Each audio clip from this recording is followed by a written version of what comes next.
യാതൊരു മുന്നറിയിപ്പുമില്ലാതെ നിർധന കുടുംബത്തെ ഉജ്ജീവൻ മൈക്രോ ഫിനാൻസ് പോലീസുമായെത്തി രാത്രി തെരുവിലേക്കിറക്കിവിട്ടതായി പരാതി. മുണ്ടത്തിക്കോട് ഗാന്ധിനഗർ സ്വദേശി കുന്നത്തുള്ളി ദാസിനെയും കുടുംബത്തെയുമാണ് മഴയത്ത് തെരുവിലേക്കിറക്കിവിട്ടത്.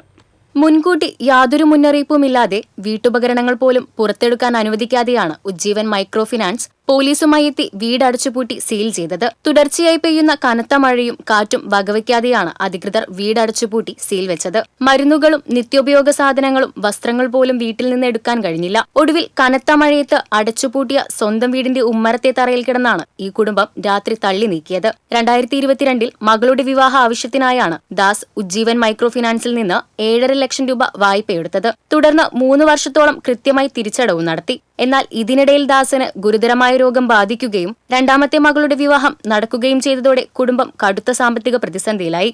ഇതോടെ തിരിച്ചടവ് മുടങ്ങുകയായിരുന്നു. മുൻപ് 2 തവണ ബാങ്ക് ജീവനക്കാർ ജപ്തിക്കായി എത്തിയിരുന്നെങ്കിലും വാർഡ് കൌൺസിലർ രമണി പ്രേമദാസൻ, മുൻ കൌൺസിലർ അജിത് കുമാർ എന്നിവരുടെയും നാട്ടുകാരുടെയും ഇടപെടലിനെ തുടർന്ന് ജപ്തി നടപടികളിൽ നിന്ന് പിന്മാറുകയായിരുന്നു. തുടർന്ന് ഒറ്റത്തീർപ്പെന്ന പേരിൽ 7 ലക്ഷം രൂപ അടച്ചുകഴിഞ്ഞാൽ ജപ്തി ഒഴിവാക്കാമെന്ന് പറയുകയും പണവുമായി ചെന്നപ്പോൾ ലോൺ അവസാനിപ്പിക്കാൻ ബാങ്ക് ജീവനക്കാർ നൽകിയില്ലെന്നും ലോൺ അവസാനിപ്പിക്കുന്നതിനായി 15 ലക്ഷം രൂപയാണ് ബാങ്ക് ആവശ്യപ്പെട്ടതായും കുടുംബം പറയുന്നു.